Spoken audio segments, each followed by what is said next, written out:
Are you ready? Welcome to the Think Millions podcast, a channel where you get an unfiltered, raw, and authentic conversation about the challenges of being an entrepreneur and tips and tricks on how you can scale your business to the next level. If you are looking to scale your business, then you're in the right place. Introducing our host, Alexa D'Agostino.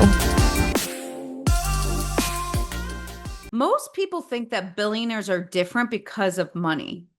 But once you meet them, you realize that they're different, not because of their money, but because of how they think. And in this episode, I'm going to tell you about what happens when you put 36 millionaires, 3 billionaires, and a celebrity in a third world country on an island. In this case, it was Roatan.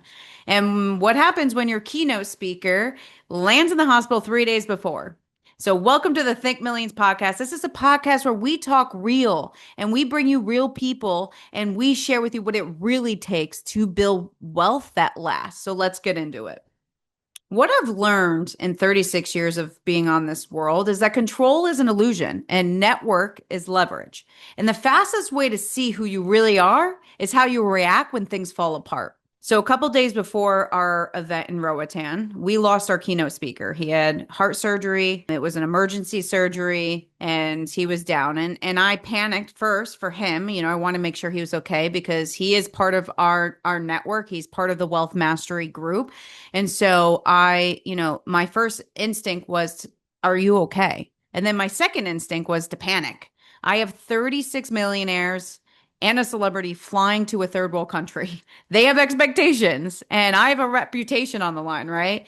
So I have a decision, right? This is happening. Things are falling apart. I have a decision to make. I either spiral or I activate. So the first thing I did was I reached out to people on the island. I said, hey, we need help. So they put a POV out and instead of replacing 1 billionaire, 3 showed up. Like not 1, not 2, 3 showed up. And this is why sometimes everything happens for a reason. And this is why your network is important because when you're in trouble and you reach out, you can't be afraid to ask for help. And I did. And they didn't just show up for a keynote. They showed up for a full 2 days. I'm talking sessions, dinners, dancing, conversations, no ego, no rush to get out of there. It was amazing. And that was the first lesson. You don't build wealth by controlling everything. You build wealth by building relationships so strong that when things break, people step in. Because wealth is leverage. Leverage is people. And that room proved it. And believe it or not, billionaires are actually shockingly very humble. I've met a lot of millionaires and I've met a lot of billionaires.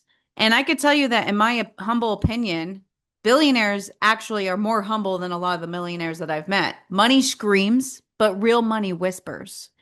2 were old money, top 100 richest family in the world. We're talking $170 billion of family wealth, which I still can't even fathom.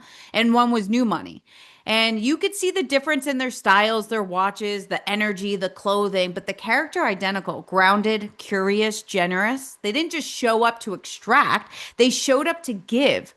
They stayed for everything. They answered questions. They leaned in. They challenged me because somewhere along the way, a lot of us started to think that success makes you important. It doesn't. It makes you responsible. And if you want 5 to 7 generations of wealth, ego can't be the operating system. Humility is. And that's where one of the most important lessons I learned from these billionaires. And that's where generational wealth starts. And it starts at 8 years old. Yes. And we asked this question because we were all curious, like, how do you even get 5 to 7 years of generational wealth? Like, we can't fathom it. And the most interesting thing that came out of the conversation with these billionaires was the fact that the difference between a 2 or 3 generational family that ends up losing it versus a 5 to 7 that ends up keeping it for generations is how you educate your kids. If your kids only see the lifestyle, they're already losing. And someone asked them, how do you keep wealth? And the answer wasn't trust. It wasn't tax strategies. It wasn't asset protection. It was education. They've tested this across generation and the magic age is 8. At 8 years old, once a month, their kids sit in board meetings. They listen, they observe, they hear how decisions are made. When you're working from home and your daughter walks in, don't kick her out. Let her color on the floor. Let her hear conversations. And at age 8, they get a blue blazer with gold buttons, not symbolic, functional.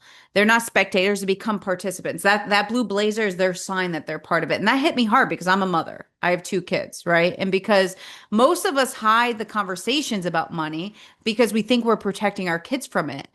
They expose their kids to it, not the luxury, the responsibility of money. And that's how you build generational wealth.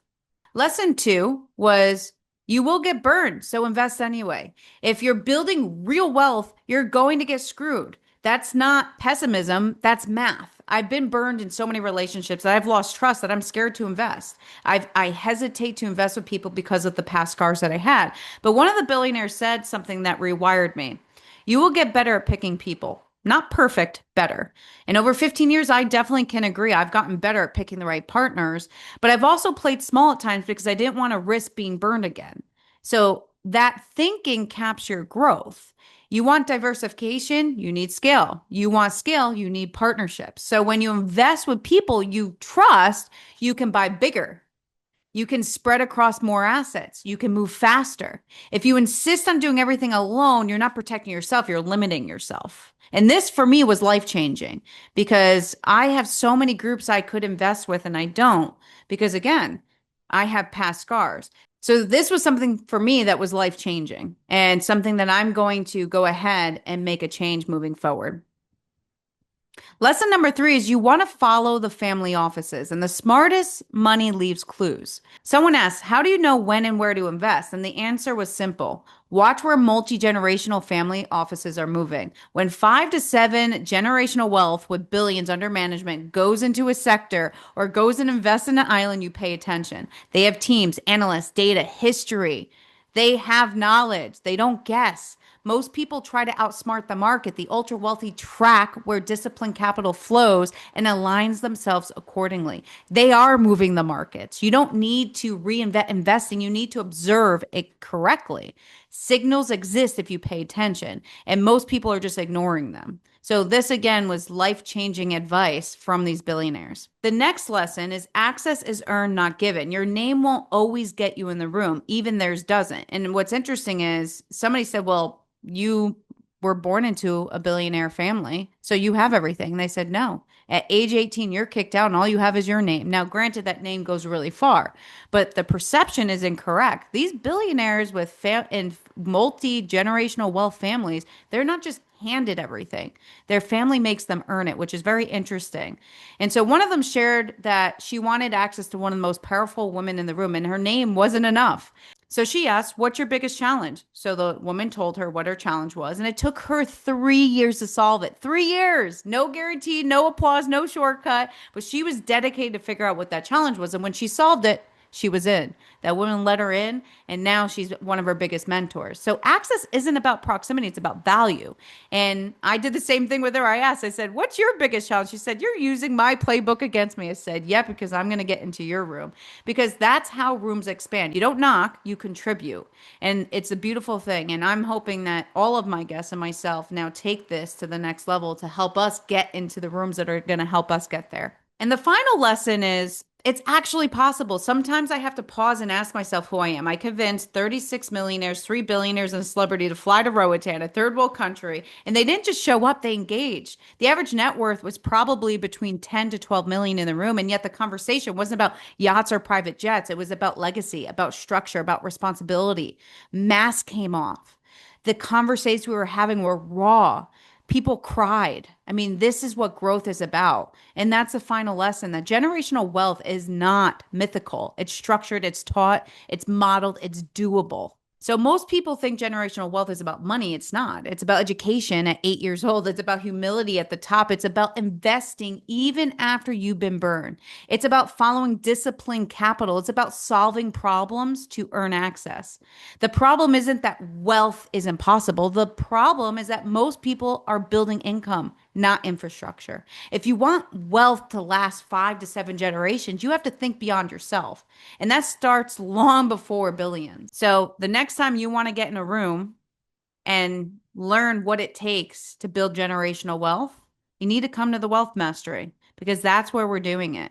We have 450 incredible millionaire, billionaires, and celebrities in this group that's going to help you get to the next level. So if you're interested to come, I advise come, because that's how growth happens. When you put yourself in these rooms, that is how growth happens.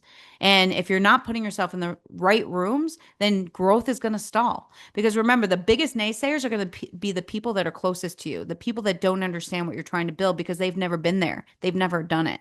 And people that haven't been there or done it, they don't know what you're trying to do. So it's impossible for them to understand, and it's impossible for them to support you. So in order to get to the level you want to get to, you have to put yourself in rooms with people that have done it.